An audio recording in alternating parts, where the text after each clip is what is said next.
नव श्री मुलायम सिंह यादव।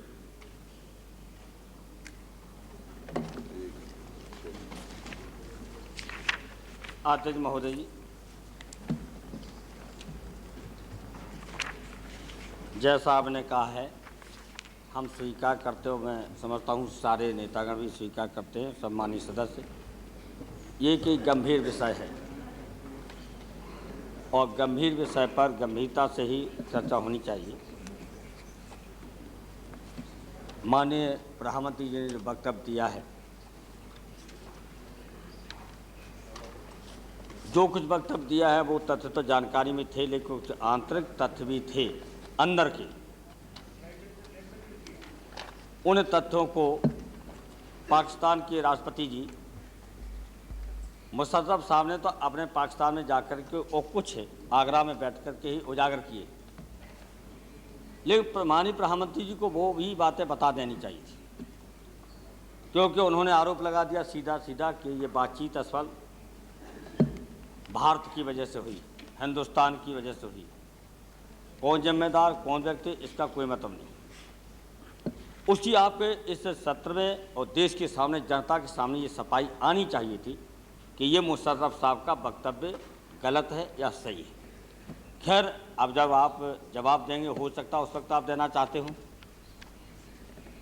जहाँ तक ये बातचीत का सवाल है, तो पहले ही हम अध्यक्ष जी आपके सामने बताना चाहता हूँ, हमारा दल समाजवादी पार्टी और समाजवादी आंदोलन पूरी तरह से हमेशा तैयार रहा है कि पाकिस्तान हिंदुस्तान की बातचीत का सिलसिला जारी रहे और एक अवसर आएगा कि ये बातचीत कामयाब भी हो सकती है। ऐसे हम आशावादी हैं। बातचीत का सिलसिला आपने चलाया, उसका हम सभी सर्वदलीय बैठक में सबने आपका समर्थन किया और आज भी हम कहना चाहते इस्लामाबाद में आपकी बातचीत हो, उस बातचीत के आज भी हम समर्थक हैं। लेकिन सावधानी बहुत बरतनी पड़ेगी और सावधानी इसलिए बरतनी पड़ेगी कि पाकिस्तान अगर होने के बाद 54 साल से लगातार अध्यक्ष महोदय बातचीत और युद्ध साथ साथ चल रहे हैं, लगातार 54 साल से युद्ध हमेशा पाकिस्तान हारा है, हिंदुस्तान जीता है। और जब जब युद्ध के बाद बातचीत हुई है तो बातचीत में पाकिस्तान जीता है और हिंदुस्तान हारा है। ये अभी लगातार हम देख रहे हैं कि जब भी बातचीत हुई है तो आप फिर समझिए बातचीत में हिंदुस्तान हारा है और युद्ध में हिंदुस्तान जीता है और बातचीत में हमेशा पाकिस्तान जीता है।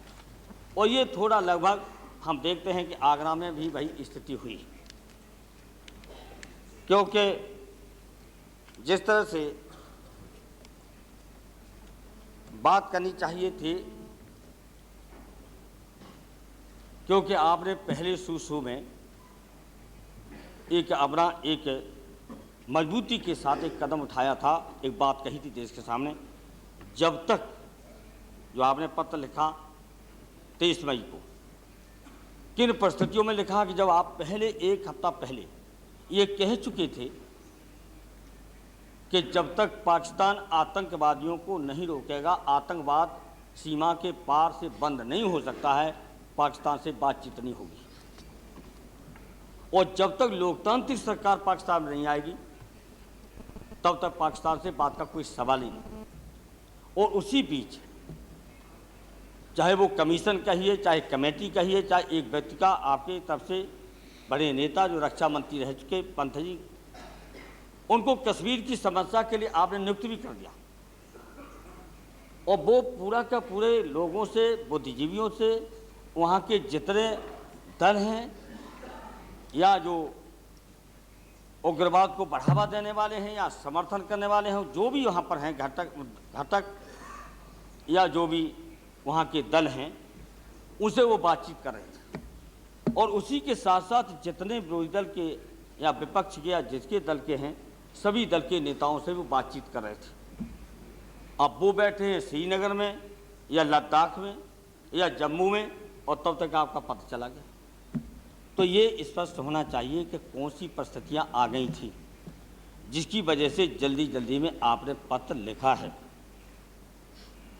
अब जो पत्र लिखा है वो मुशर्रफ साहब ने तो स्पष्ट कहा कि पत्र लिखा है, मैं नाम नहीं लेना चाहता हूँ, एक विदेशी के दबाव में। अगर विदेशी के दबाव में भी लिखा है तो मुझे ऐतराज नहीं, और क्यों ऐतराज नहीं, हम इसको मानते हैं कि 1947 या 46 में एक विदेशी ने हम दोनों को लड़ा दिया, पाकिस्तान हिंदुस्तान दोनों भाइयों को लड़ा दिया, और हम अलग अलग हो गए। एक विदेशी ने अलग अलग कर दिया। अगर कोई विदेशी लोग छिप करके हम दोनों की दोस्ती करा देता है तो हमें कोई ऐतराज नहीं, लेकिन तीसरे पक्ष में हम सहमत नहीं हो कि कश्मीर के मामले पर तीसरा पक्ष कोई हस्तक्षेप करे। यह है, आज हम कोई विदेशी अगर कराता है तो हमें ऐसा नहीं, कोई परेशानी होने की जरूरत नहीं, करा दे, बहुत अच्छी बात है। जहाँ तक ये जहाँ दोस्ती का सवाल, ये दोस्ती तो करनी पड़ेगी, क्योंकि बिना दोस्ती किए दोनों देशों की जनता की खुशहाली नहीं, और धीरे धीरे जनता महसूस करने लगी है। वो अलग है कि हम जनता को नहीं जगा पाए हिंदुस्तान में भी और पाकिस्तान में, क्योंकि हिंदुस्तान पाकिस्तान की दोस्ती, अध्यक्ष महोदय, इसलिए भी जरूरी है कि हिंदुस्तान एक बड़ा, एक मजबूत पड़ोसी है और सांस्कृतिक दृष्टि से भी एक हैं। हम देख रहे थे कभी कभी बातचीत में यहाँ पर, तो वो तो भले ही तानाशाह हो राष्ट्रपति, लेकिन वो बातचीत अपनी पाकिस्तानी भाषा में कर रहा था, हमारे लोग उससे अंग्रेजी में बात कर रहे थे।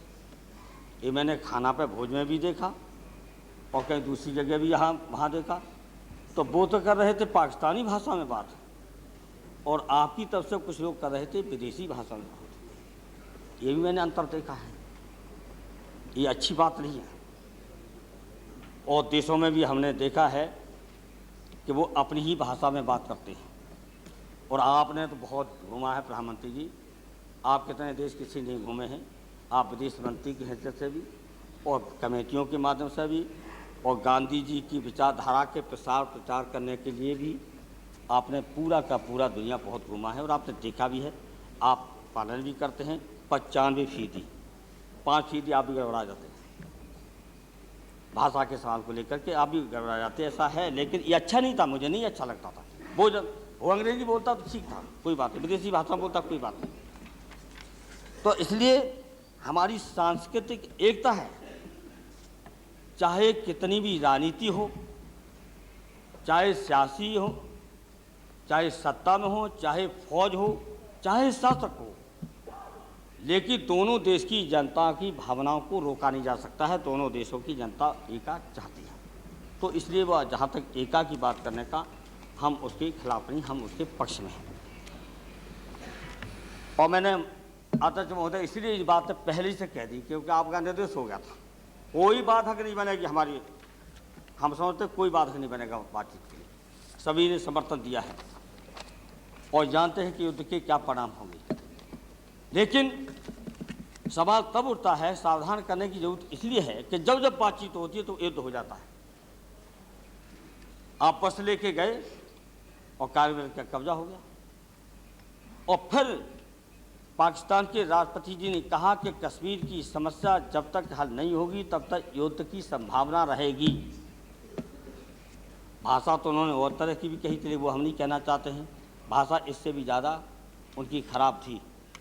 जैसा अखबार में आया, कितना सच कितना गलत हम नहीं कह सकते, लेकिन अखबार में हमने पढ़ा है कि उन्होंने कहा कि जब कश्मीर की समस्या हल नहीं होगी तो युद्ध की संभावना है और युद्ध भयंकर हो सकता है। तो ये जहाँ तक कश्मीर का सवाल है, पाकिस्तान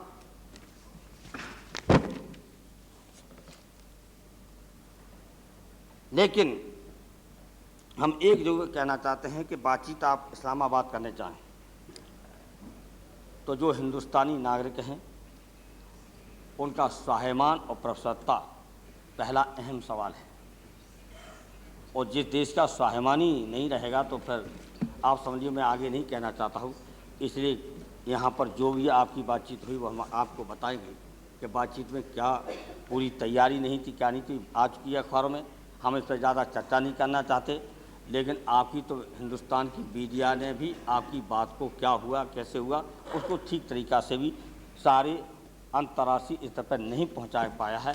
इस कूटनीति में तो आप असफल हुए हैं।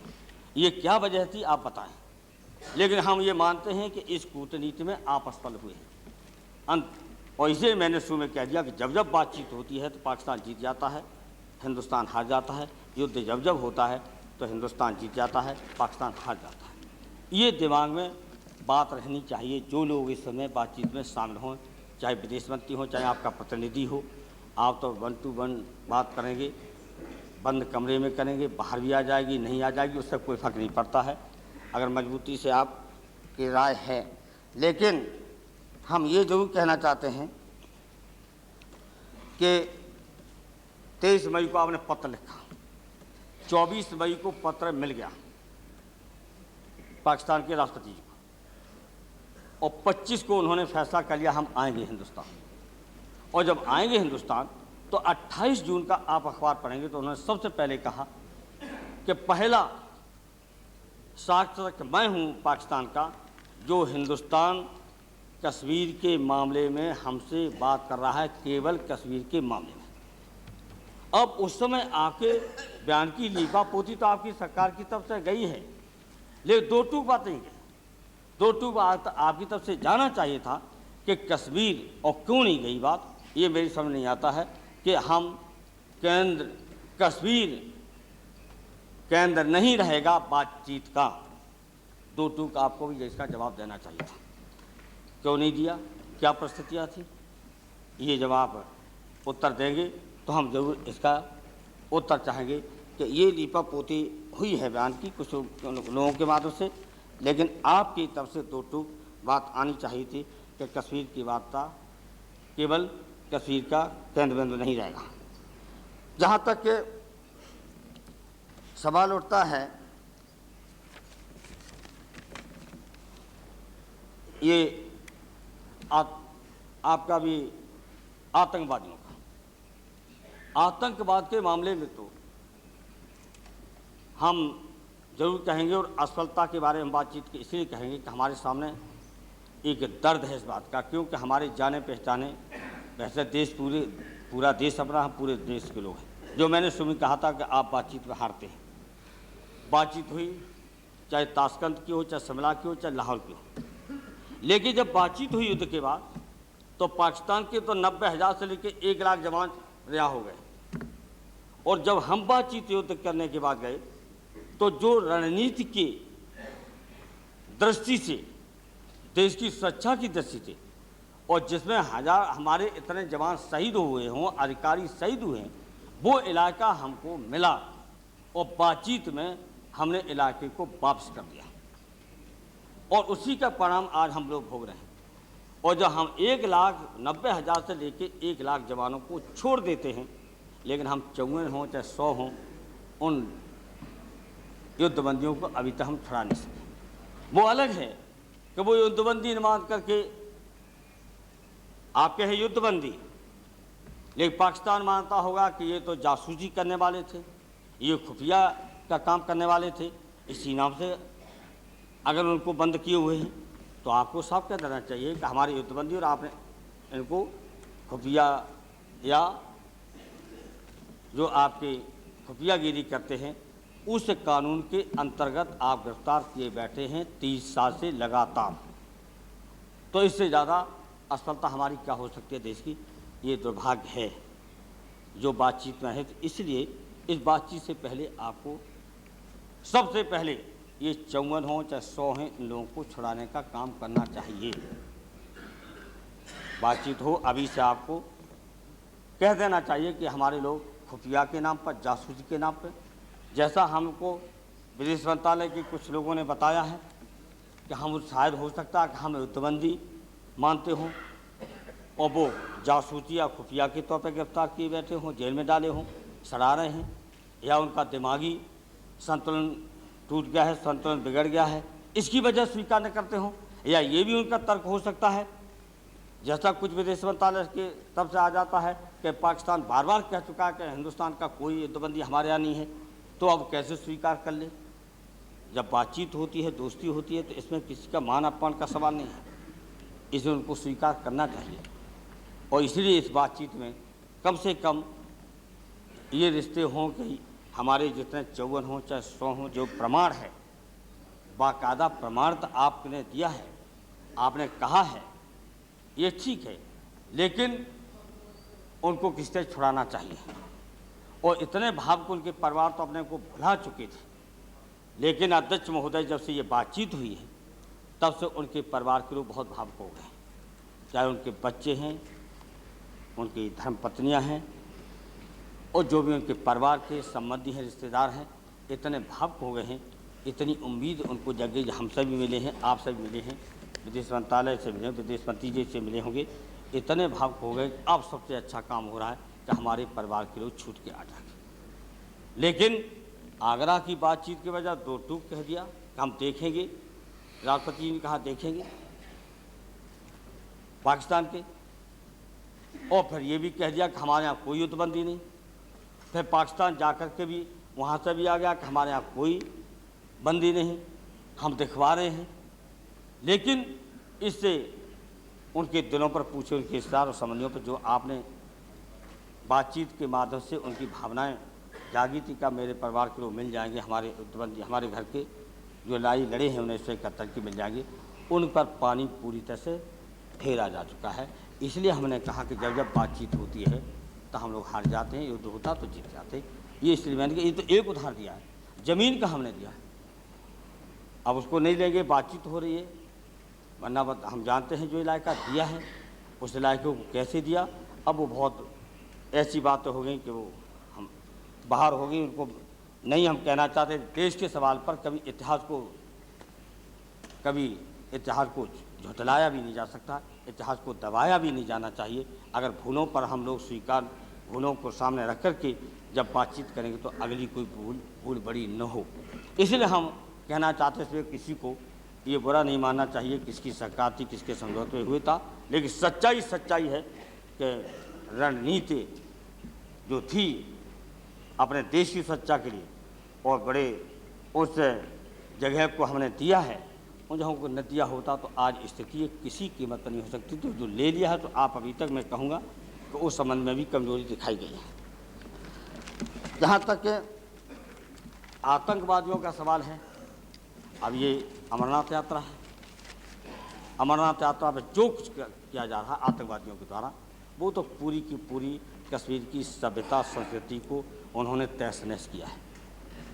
उसकी तो जितनी निंदा करनी चाहिए निंदा होनी चाहिए, लेकिन निंदा से काम नहीं चलेगा। प्रधानमंत्री जी, आतंकवादियों को रोकने में आपकी सरकार पूरी तरह विफल हुई है, और इसका सबसे बड़ा उदाहरण ये है, जब आपका लाल किला सुरक्षित नहीं तो हिंदुस्तान का एक भी नागरिक नहीं कह सकता कि हम सुरक्षित हैं।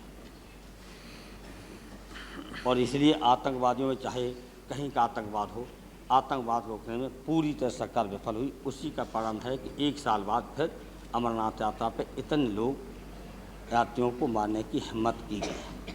और जबकि पिछले साल पूरी सावधानी बरतने की सारी मीटिंगें हम सारे विपक्ष के नेता मौके पर गए, पहलगांव सब कुछ हुआ, उसके बाद भी अमरनाथ यात्रा पर ये दुर्भाग्यपूर्ण, और ये सबसे जो निंदा करना चाहिए हाउस को, सदन को, चाहे किसी भी तरह से हमारी अमरनाथ यात्रा भी नहीं पूरी हो सकती है। जैसे जिन परिस्थितियों में हो रही है, आए हैं लौट के, उनको पूछिए, वो तो कहते हैं कि अमरनाथ यात्रा क्या हम किसी तरह बच कर के आए, ये भावना पैदा हो गई। तो अब इसका मतलब है कि सीधा सीधा आतंकवाद को रोकने में विफल पूरी तरह सरकार रही। पता नहीं कैसे रणनीति बनाई जाती है, और सीधा सीधा है, जब आपने युद्ध विराम किया तो हमारे लोगों की ज़्यादा जाने गई। आंकड़े कितने भी दिए जाएं, लेकिन जब जब युद्ध विराम हुआ तब ज़्यादा जाने गई लोगों। और ये अब है, अब युद्ध विराम फिर ख़त्म हुआ तो जाने किन परिस्थितियों में युद्ध विराम होता, फिर लागू होता, फिर जाता। ये पता नहीं कि आपकी सरकार का क्या स्टैंड है, क्या चाहते हैं। और हम ये कह सकते हैं कि ये सरकार देश के संवेदनशील मामलों में, आतंकवादी मामले में, सीमा की सुरक्षा में भी कारगिल के सवाल को लेकर के, इनमें सब में आपकी सरकार भ्रमित है। इसका कोई सीधा सीधा देश की सुरक्षा कैसे की जाएगी, आतंकवादियों से कैसे मुकाबला किया जाएगा। प्रधानमंत्री जी, जब जब युद्ध होते हैं तो नई नई सीमाएं बनती हैं। दुनिया में कोई देश नहीं है, ये दुर्भाग्य हमारे देश का है कि युद्ध के बाद ज्यों की त्यों सीमा रह जाती है, युद्ध भी हो जाता है और कुछ चला हो जाता है। दुनिया में जब जब युद्ध हुए तो नई नई सीमाएं हमेशा तय हुई है, लेकिन यही हिंदुस्तान है जो युद्ध के बाद सीमाएं सिकुड़ती हैं। ये दुर्भाग्य है सबसे बड़ा हिंदुस्तान का। इसलिए दुनिया का हमने देखा पूरा का जब युद्ध हुआ है तो सीमाएं नहीं बनी हैं और आपकी सीमा ज्यों की त्यों नहीं रह पाती है। आज भी ठीक है बताएंगे, लेकिन चर्चा तो ये है कि पूरा का पूरा कारगिल जितना ज्यों का त्यों हमारे हाथों में नहीं आ पाया है। अब है सच है गलत है वो आप रक्षा मंत्री जानते होंगे, आप जानते होंगे। अब जब जवाब देंगे तो हो संतुष्ट करिए देश को और हम सब लोग को कि जितनी कारगिल में हमारी जितनी ज़मीन थी ज्यों का त्यों हमने पूरे पे कब्जा कर लिया है। अब वो भी कब्जा में कितना हमको अपमानित होना पड़ा हमारे शहीदों को। अब तो कलेक्टर साहब ने किताब भी लिख दी कि हमने फौजें हटाई।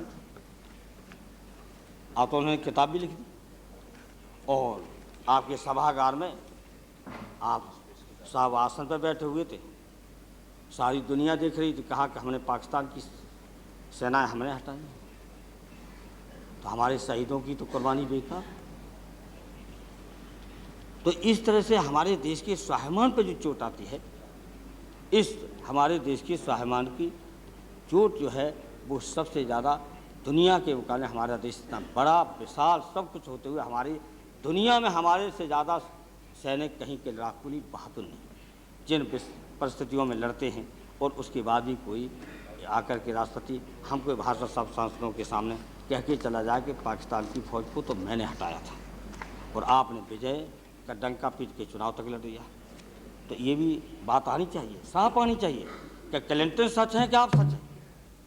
अब मौका आ गया है, इस मौके पे आपको बताना होगा, साफ साफ बताना होगा, इधर उधर की बात नहीं करना होगा। मैंने सवाल किया था इसी सदन के अंदर, तो बोले हम इस पर क्या उत्तर दें। इसे रक्षा मंत्री आप दें चाहे प्रधानमंत्री जी ने, इसको साफ करना चाहिए कि हमारे फौज के जवानों ने, अधिकारियों ने पाकिस्तान की फौजों को हटाया है या विदेशी राष्ट्रपति के कहने से हटाया या विदेशी ने हटाया है, ये साफ आ जाना चाहिए। क्योंकि अब तो किताब लिख दी गई है तो हमारे जवानों के लड़ाई पर, हमारी कुर्बानी पर एक कलंक लग रहा है। इसलिए हमने आपसे कहा और इसे मैंने उत्तर चाहा कि आप साफ साफ उत्तर इसका दीजिए। जहाँ तक के बातचीत के जो भी परिणाम हैं अच्छे निकले। हम तो यहाँ तक कहते हैं कि सिलसिला जारी बना रहे, बातचीत होती रहे।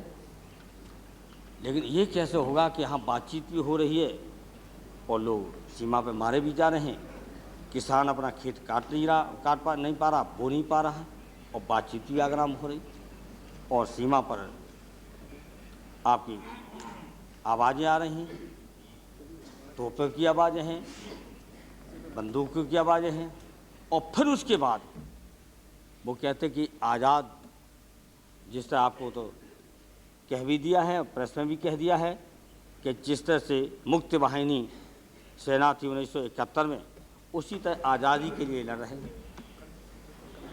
तो एक तो इस बातचीत के माध्यम से एक अफसोस की बात है, कोई ज़्यादा कोई कम, दोनों देश की जनता को भड़काने का भी काम हुआ इस बातचीत से, ये स्वीकार करना पड़ेगा, चाहे कम हो चाहे ज़्यादा हो। जब उन्होंने कहा ये तो हमारी आज़ादी की लड़ाई के लड़ रहे हैं, हमारी आज़ादी की लड़ाई है, उनकी आज़ादी की लड़ाई है, तो जब आज़ादी की लड़ाई आपकी ज़मीन पर आपके आगरा में बैठ कर के राष्ट्रपति जब यहाँ के कह के चले गए पाकिस्तान के, तो सोचना पड़ेगा आपको, बातचीत तो करने जा रहे हैं तो सोचना पड़ेगा कि आपके देश के आज़ादी की लड़ाई लड़ी जा रही है। तो फिर जब उन्होंने आज़ादी की लड़ाई लड़ी और उन्होंने बार बार कहा कश्मीर पर हम बात करेंगे, जब कश्मीर पर बार बार बात करेंगे और आपने कहा कश्मीर का कोई विवाद नहीं, कश्मीर का कोई विवाद नहीं, अगर ये आपने मान लिया है तो इसके माने आप बताइए, आपने मान लिया है कि जो पाकिस्तान लगभग 40% कश्मीर का हिस्सा दबाए बैठा है। अगर वो दबाए बैठा है तो आपने स्वीकार कर लिया है कि आपका नहीं है, पाकिस्तान का है। ये साफ बताना चाहिए बातचीत जाने पहले। हम जानना चाहते हैं, जब उन्होंने कहा है और साफ साफ कहा है, और उन्होंने कहा विवाद है पाकिस्तान पर, और आपने कहा विवाद नहीं है, तो इसके माने विवाद नहीं है। और हम कहते हैं, सारी दुनिया जानती है कि कश्मीर पर विवाद है, और कश्मीर का 1/3 या 40% हिस्सा पाकिस्तान अवैध रूप से अधिकृत किए हुए है। क्या आपने सवाल उठाया कि हमारा, वो कश्मीर का सवाल उठा रहा, तो क्या हमारा जो 40% 1/3 हमारा हिस्सा वो वापस दीजिए? क्या अंतर्राष्ट्रीय स्तर पर आपने प्रचार किया कि पाकिस्तान 1/3 हमारा हिस्सा दबाए बैठा है, 140% हिस्सा हमारा दबाए बैठा है? क्या अंतर्राष्ट्रीय स्तर पर प्रचार है? क्या प्रचार की आवश्यकता नहीं है? क्या दुनिया को नहीं बताना है कि हमारा कश्मीर को दबाए बैठा है पाकिस्तान? लेकिन आपकी हिम्मत नहीं पड़ी। क्यों नहीं पड़ी? बताना पड़ेगा, बताना चाहिए। तो वो कहते कश्मीर आज़ाद करा रहे, और आपने ये भी नहीं कहा कि आप एक 40% दबाए बैठे, वो हमें देना पड़ेगा। और फिर हम कहना चाहते हैं कि आपको दुनिया के स्तर पर आपको प्रचार करना पड़ेगा कि अवैध रूप से पाकिस्तान हमारे 1/3 या 40% हिस्सा दबाए बैठा है। क्या है, आप करेंगे बात इस तरह की? तो करना चाहिए। और मैं समझता हूँ कि पूरा सदन इस मामले में सहमत होगा। जब कश्मीर की बात करता है तो आपको कहना चाहिए कि 40% हमारा अवैध है, हमारा है, भारत का है। लेकिन नहीं है? तालिबी में तो कंजूसी हो रही है, कोई ये पिट हो रही है, ताली नहीं पिट रही है। डर रहे ना, डर रहे कि वो बुरा न मान जाए।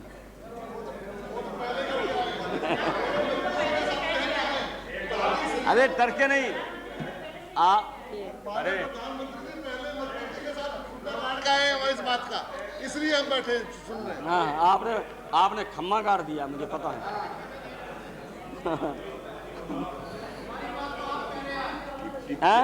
प्लीज गालियां नहीं, धीरे धीरे, चोरी चोरी।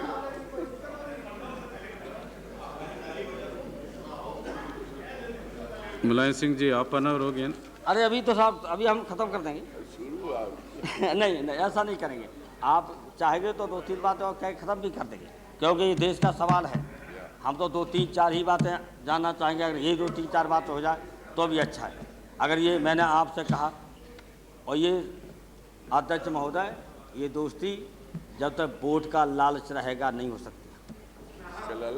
वोट का लालच नहीं, हमारा नहीं है, ये गलतफहमी है आपकी। ये गलतफहमी, ये गलतफहमी छोड़िए आप क्यों? हमारा कभी गलतफहमी नहीं है। हमें वोट का लालच कभी नहीं रहा, पिछले चुनाव में भी नहीं रहा वोट का लालच। आप तो तब तक काँप रहे थे, कोई कहेगा कभी। और आज कह रहे हैं डोंट डिस्टर्ब हिम, वोट के लालच को हम जानते हैं। आप कहेंगे गुलाब सिंह मेरा वोट बिगाड़ना चाहते हैं, आप तो कह देंगे, अकेले में कह देंगे, लेकिन सबके सामने नहीं कहेंगे। वोट नहीं बिगाड़ रहे हैं। देश के सामने प्रधानमंत्री जी, अगर दिल बड़ा होता तो जो उन्होंने कहा कि इससे तो अच्छा है कि नहर वाली कोठी में बसना बंद करेंगे, अगर आपका बड़ा दिल होता तो कहते पाकिस्तान हिंदुस्तान एक करो, नहर की कोठी में नहीं, रेस कोर्स पर हो। आपकी पाकिस्तान हिंदुस्तान एक हो, और बात नहीं ठीक तो नहर, आप बात और सिर्फ बात कह दी, उसमें बात क्या है? इसमें भी लालच था क्या? आप दिल है। जब उन्होंने कहा कि नहर वाली कोठी में रहना हम पसंद करेंगे, ये दुर्भाग्य है वहाँ का कि वहाँ पर चाहे कोई चुनी हुई सरकार हो, चाहे फौजी शासक हो, लेकिन वहाँ के जो कट्टरवादी हैं उनके दबाव में हैं। उनके दबाव में वहाँ का शासक, चाहे मैंने फिर कहा लोकतांत्रिक हो, चुना हुआ हो, और चाहे फौजी हो, और इसलिए जीवन मरण का सवाल पाकिस्तान बनाए बैठा है कश्मीर। और जब यहाँ वो कह के गए तो समझ लेना, वो जानते हैं कि कश्मीर का, वो ये भी जानता है पाकिस्तान या पाकिस्तान को चलाने वाले लोग, चाहे तानाशाह हो चाहे लोकतांत्रिक हो, वो ये जानते हैं कि लड़ करके कश्मीर नहीं ले पाएंगे। और ये बात नवाज शरीफ ने गुजरात साहब जब प्रधानमंत्री थे उनकी बातचीत में स्वीकार किया है और मुशर्रफ साहब कितनी घुड़की देते हों, लेकिन वो जानते हैं कि युद्ध के माध्यम से कश्मीर को नहीं ले सकते। लेकिन हम ये कह सकते हैं कि कहना चाहिए था दिल खोल करके, लेकिन आप कहते हैं इमरान सिंह मेरा वोट बिगाड़ना चाहता है। असली तो वोट का मामला आ जाता, जब आप कहते हैं कि जाओ नहर की कोठी कहो, हिंदुस्तान पाकिस्तान एक करो, मिला दो, एक हो जाओ, आओ रेस कोर्स में बैठो आकर के पूरा हिंदुस्तान संभालो। ये है वोट के, जब इतना चौड़ा दिल होगा दोनों तरफ से, आपका अकेला नहीं, चाहे पाकिस्तान का मुशर्रफ का भी चौड़ा दिल होगा। अगर एक का चाहते हैं, हाँ हम चाहते हैं मुशर्रफ दे दे पाकिस्तान हमको, हाँ हाँ हम चाहते हैं पाकिस्तान, हम चाहते हैं। अब बात सुनो फराना बात आधा की बात करें। No, please. अरे बैठ जाइए आप, इस तरह बात हम चाहते हैं, खुल करके कहते हैं अगर हमको पाकिस्तान हिंदुस्तान में मिला दे और देश को उसमें मुशर्रफ कुछ दिनों के लिए बैठ जाए तो हम तैयार हैं। क्या दो पाकिस्तान में आए और वहाँ लाहौर में लोग जाए, पाकिस्तान दे दे, लाहौर पे आपका कब्जा करे जाते हैं। खुराना जी प्लीज, में आता है ऑनरेबल मेंबर प्लीज। अरे दादा बहादुरी मत दिखाइए, हमें पता है। छोड़ रहे हैं बाबा हमारा। अरे पहले दे देगा पाकिस्तान आपको, खुराना काहे परेशान हो, ये कहिए, पाकिस्तान दे ये देगा। कहिए कि लाहौर के अंदर जो छोड़ कर जाए तो वो नहर की कोठी में कहने नहीं आता। वो रेस कोर्स में क्यों आए?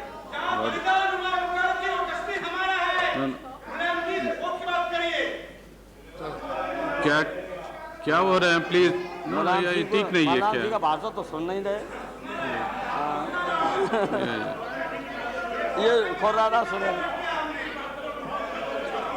मुलायम सिंह जी प्लीज, ये चेयर को एड्रेस। अरे सुनना नहीं, ये कुराना यही जी को मानसिकता है। चेयर को इतना दर्द चौड़ा नहीं।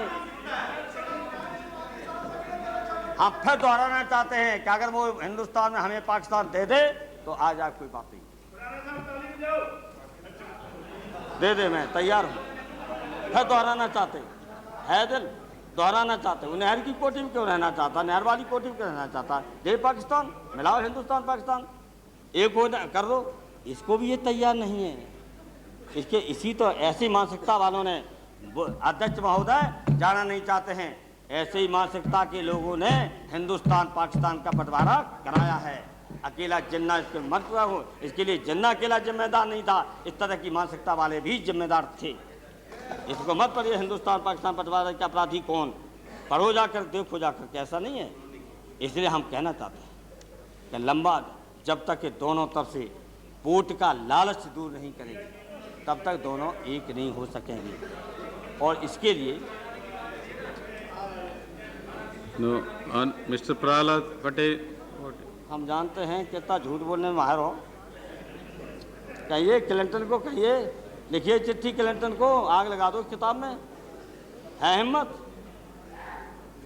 ऐसे ऐसे करते फिरते थे क्लिंटन के सामने। हाँ बात कर,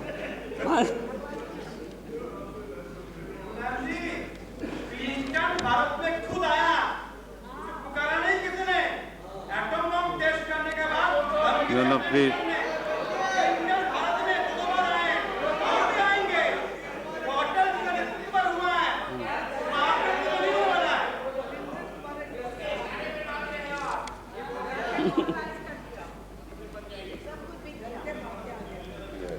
अध्यक्ष महोदय, हम अब ज़्यादा बात नहीं करना चाहते, आपसे ही करना चाहते हैं। ये पीछे टोका ताकि कर, अब फिर उनको बुरा लगेगा, बुरा लगेगा। बड़े ये कश्मीरी पंडितों के बड़े पक्ष में थी, घुमाते थे चारों तरफ विचारों को, कश्मीरी पंडित। हम भी उस वक्त उत्तर प्रदेश के मुख्यमंत्री थे, कश्मीरी पंडित मेरे पास गए, हमने उनको 10-10 हज़ार रुपया महीना दिया और फाइल मंगाइए। गाय में तो बहुत फाइलें हो जाती, सड़कें हमारी गायब हो गई, घोषणा हो गई, सब कुछ हो गया। अब तो हमारा वो मुरादाबाद का एमपी भी कह रहा है कि हमारी तो सड़क गायब। अब पता नहीं कहाँ क्या हो जाता। खंडूरी साहब से लड़ेंगे जाके, आप सभी लड़ेंगे जाके, ये मामला मेरा नहीं बल्कि इसी का नहीं।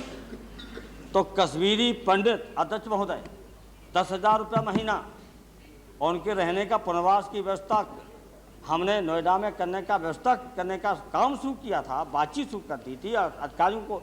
निर्देश भी दे दिए गए। अब 4 साल बाद 4 साल तक से कश्मीरी पंडितों जरा पूछो, मुलायम सिंह जो देते थे, या हम नहीं देते, हमारी सरकार देती थी, वो क्यों बंद कर दिया 4 साल से? 4 से वो 10,000 रुपया बंद क्यों है?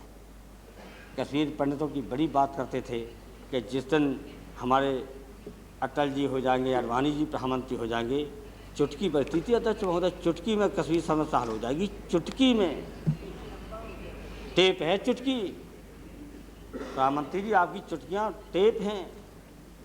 अब ऐसी चुटकी बज रही है कि जाने कहाँ बंद हो गए। वो कश्मीरी पंडित 12 साल से उनकी दुर्दशा है। उसी में पति पत्नी और बेटा, बेटा की पत्नी और बच्चे, और एक पतली साड़ी है, उसके बीच में है टेंट के। यह है जिंदगी कश्मीरी पंडितों की। और बड़ी बात बढ़ के करते थे कश्मीरी पंडितों की, और चुटकी में समस्या कश्मीर की हल होती थी। अब चुटकी खोलो, चुटकी कहाँ गई? अब चुटकी बताओ, चुटकी कहाँ गई? बड़े क्या हम बोलते थे, अब चुटकी कहाँ चली गई? इसलिए हम नहीं कहना चाहते ये बात है, कोई कर्तव्य भरी नहीं कहना चाहते। आपके कोई प्रधानमंत्री को यहाँ कोई हमेशा कमजोर भी नहीं करना चाहते। बात करने जाए तो वो जो आपको यहाँ दहाड़ते थे, वो दहाड़ना कहाँ चला गया? कौन दबाया आपको? क्या कमजोरी है? कहीं न कहीं कमजोरी है, वहाँ तो कमजोरी है। आप कभी कभी ऐसे हो जाते भावुक कि राष्ट्रपति ने ओथ भी नहीं ले पाई और आपने बधाई पहले ही दे डाली, बधाई पहले ही दे दी। तो आप बताइए, ये आपका पता नहीं है कि कौन आपको, आप अपने मन से काम कर रहे हैं कि कौन समझा देता है कि जल्दी जल्दी दे दो बधाई। बधाई में आ जाएगा। जीवन मन का प्रश्न बनाया है कश्मीर, ये बधाइयों में नहीं आ सकता काबू में। हम ये भी नहीं कहते कि ऐसे मौके पे क्या करना है, बात भी करनी पड़ेगी और सीमा को सुरक्षित भी करना पड़ेगा। अब 1 इंच भी जमीन जाती है आपकी बातचीत के द्वारा तो जनता बर्दाश्त नहीं कर सकती। और बातचीत में ये सब हो रहा है, गोलियां चल रही हैं, लोग मारे जा रहे हैं, आपकी बातचीत हो रही है। मुशर्रफ साहब को बधाई सबसे पहले देते हैं जब दुनिया के देश आलोचना करते हैं, उनको कोई राष्ट्रपति की मान्यता देने को तैयार नहीं, तो हमारे भारत के योग्य प्रधानमंत्री उनको बाकायदा मान्यता दे देते सबसे पहले। जबकि आप विदेश मंत्री रह चुके हैं, लोकतांत्रिक व्यवस्था का सबसे पहले निष्ठा है हमारी विदेश नीति की। लोकतांत्रिक व्यवस्था के लिए दुनिया में कहीं भी कोई लड़ाई होगी तो ये नहीं कहा जाएगा उसका आंतरिक मामला है। हम लोकतांत्रिक व्यवस्था के पक्ष में रहेंगे, दुनिया में किसी मुल्क में हो। यह है विदेश नीति। विदेश मंत्री आप रहें, हमारी कुछ विदेश नीति जब बनी है तो ये हमारी विदेश नीति की ये सारे के सारे हम लोगों ने सिद्धांत बनाए थे, चाहे पंडित जवाहरलाल नेहरू जी के ज़माने बने हों। और मुझे फ़ख्र इस बात का है कि ये विदेश नीति हिंदुस्तान की नेहरू जी की, गांधी जी की देखरेख में डॉक्टर राम मनोहर ने बनाई थी जब विदेश सचिव थे तब, और वही लागू की गई थी। इसलिए विदेश नीति में लोकतांत्रिक व्यवस्था का पालन करिए, बातचीत करिए। लेकिन इतनी जल्दी जब दुनिया के लोगों का इंतजार कर लेते, आप बातचीत तो होनी थी, चाहे वो जनरल रहता चाहे राष्ट्रपति रहता, बात तो होनी थी। लेकिन आपको सबसे पहले बधाई देने की आवश्यकता क्या थी? इसलिए हमारी विदेश नीति जो मानता है लोकतांत्रिक व्यवस्था के लिए हम लड़ेंगे, वो लोकतांत्रिक व्यवस्था पर भी हमारी विदेश नीति का जो अंग है उस पर भी कुठाराघात हुआ है प्रधानमंत्री जी। इसलिए आज कुछ बातें तो हम ऐसी खुल के बोल रहे हैं, बुरा लगे तो मुझे खुशी होगी तो अच्छी तरह जवाब भी मिल जाएगा। इसलिए ये बात है कि ये साफ देश के सामने हो। इसलिए हम चाहते हैं कि अब आगरा की बातचीत पूरी तरह से असफल। आगरा की बातचीत में मुशर्रफ यूँ था और हमारे देश के प्रधानमंत्री ये मुशर्रफ पूरी। हमारा मीडिया भी नई नेतृत्व में रहा, हमारा मीडिया भी नहीं रहा, हमारे कोई तैयारी भी नहीं और कोई पहले से एजेंडा नहीं, और पता नहीं कि सारी दुनिया पूरी नज़र लगाए बैठी थी कि हिंदुस्तान पाकिस्तान की बातचीत हो रही। पाकिस्तान हिंदुस्तान का जनता के बीच प्रत्येक चूल्हे में उम्मीद लगाए बैठे थे, भावना थी कि दोनों की दोस्ती हो। लेकिन पता नहीं कि बात करने का कैसे इतना तरीका क्या था। क्या आपने जो कहते क्या गुड़ घोड़ा है घड़ा में, चुकरिया में कहते गांव के लोग, क्या गुड़ घोड़ते रहे, पता नहीं क्या हुआ दोनों लोग, लेकिन बातचीत असफल। अब आप कहो कि बातचीत दस्तखत तो नहीं हो पाए, लेकिन बातचीत असफल नहीं, तो वही परिभाषा बता दीजिए कि बातचीत सफल कौन असफल कौन। वो परिभाषा हम नहीं कर पा रहे आप वाली। हम मानते हैं कि बातचीत असफल। हमने आपको राय दी कि एक ही पंक्ति लिखा लो, एक लाइन, कि अब हम दोनों भाई भाई की तरह से बातचीत करेंगे, दस्तखत कर। बातचीत खूब बयान में तो आ गया, और कोई भी विवाद होगा तो हम भाई की तरह बातचीत के द्वारा सुलझाएंगे। अब ताकत के बल पर, हथियार के बल पर कश्मीर या हिंदुस्तान पाकिस्तान की समस्या का निदान नहीं किया जाएगा। केवल एक लाइन यही लिखा लेते। अगर ये लिखा लिया होता और अब भी लिखा के ले आइए तो हम पहले व्यक्ति होंगे जो आपको बधाई देंगे। यही काम कर लीजिए कम से कम। इसलिए अध्यक्ष जी आपका इशारा हो रहा है बार बार। 45 मिनट्स। औरों को, हमारे दादा को भी बोलना है, accommodate चाचा जी को भी और नेताओं को बोलना है। हम इतना ही कहना चाहते हैं कि आप बातचीत करें, बातचीत का पूरा पूरा समर्थन पहले भी था आज भी, लेकिन बातचीत अपने देश के सामान की कीमत पर नहीं हो सकती है। और अगर वो कश्मीर की बात उठाता है तो बहुत बढ़ बढ़ की बात कहते, अबे नंगा तो कह के आइए कि 40% या 1/3 ये भी हमारा है, और दुनिया के सामने कह के आइए, इस्लामाबाद में कह के आइए। ये मुझे उम्मीद है कि आपकी सावधानी बरत के तैयारी के साथ जाना है, और पहले से पहले एजेंडा कर लीजिए तैयार, और न जल्दी जल्दी भाग के फिर पहुंच जाइए बस की तरफ, वो भी अच्छा नहीं रहेगा।